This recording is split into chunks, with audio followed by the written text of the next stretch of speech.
Hello bachcho, let's read the question. There will be decrease in potential energy of the system if work is done upon the system by. So बच्चों यहाँ हमें concentrate करना है potential energy term पर.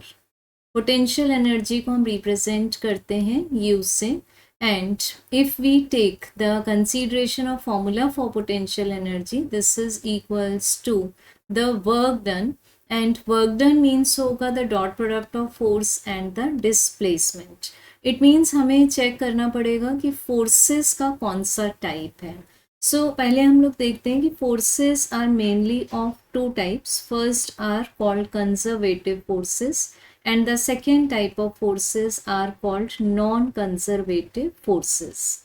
अब अगर हम बात करें conservative forces की, सो इनका फर्स्ट इम्पॉर्टेंट पॉइंट है कि वो कभी भी एनर्जी को डिसिपेट नहीं करेंगे. So they never dissipate energy.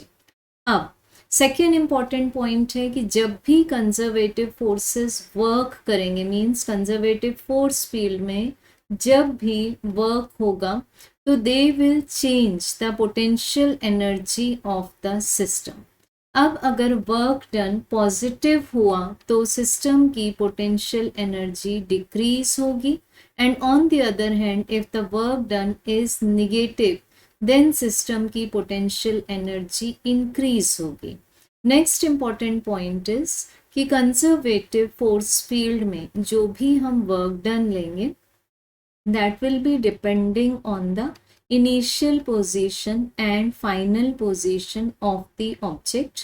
They never dependent on the path followed, कि object ने कौन सा path follow किया है अपनी journey को complete करने के लिए, उससे work done independent होगा. सो अब हम ले सकते हैं the consideration of non conservative forces. फिर हम एग्जाम्पल से समझ जाएंगे कि जब सिस्टम पर वर्क किया जाएगा और सिस्टम की पोटेंशियल एनर्जी में डिक्रीज होगा, इट मीन्स वहाँ पर कौन से फोर्सेस एक्ट हो रहे हैं. हम नॉन कंजर्वेटिव फोर्सेस जब हम बात करेंगे कि इसमें हमेशा एनर्जी डिसिपेट होगी. So on the contrary of point 1, non-conservative forces always dissipate the energy, and इसमें क्या होगा, सिस्टम की एनर्जी, सिस्टम की जो टोटल एनर्जी है वो हमेशा डिक्रीज होगी, and non conservative force field में कभी भी हम लोग पोटेंशियल एनर्जी के लिए डिस्कशन नहीं करेंगे. So potential energy topic will not come in the non conservative forces. So इनके डिस्कशन से ही, इनके डिफरेंसेस से ही समझ में आ जाता है कि अगर सिस्टम की पोटेंशियल एनर्जी डिक्रीज हो रही है, इट मीन्स उस पर कौन सा फोर्स वर्क कर रहा है, कंजर्वेटिव. क्योंकि नॉन कंजर्वेटिव में तो हम लोग सिस्टम की पोटेंशियल एनर्जी के लिए टॉक ही नहीं करेंगे. So now we can check कि how the conservative forces decrease the potential energy of the system. इसके लिए हम ले लेते हैं एक ऑब्जेक्ट जिसका मास है m. अब ये ऑब्जेक्ट फ्रीली फॉल होता है. सो जब फ्रीली फॉल होता है तो इसका जो वेट है वही लीडिंग फोर्स है, means F is equal to mg. अब मान लेते हैं इस ऑब्जेक्ट की जो हाइट है, हाइट पहले थी A पॉइंट पर h from the ground level, और जब ये ग्राउंड पर पहुंच जाता है तब इसकी हाइट फ्रॉम द ग्राउंड 0 है. So at a point its potential energy is mgh, और जैसे जैसे ये नीचे आ रहा है इस पर कौन सा फोर्स वर्क कर रहा है, द ग्रेविटेशनल फोर्स, और इस ऑब्जेक्ट का डिस्प्लेसमेंट भी डाउनवर्ड डायरेक्शन में ही है.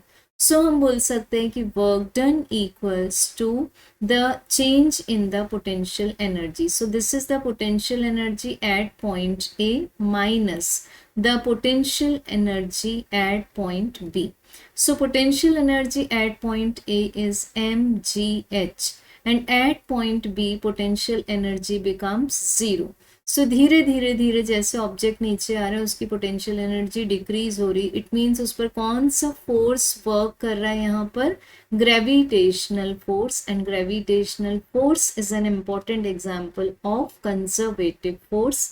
सो इस क्वेश्चन का राइट आंसर होगा ऑप्शन नंबर 3. Thank you.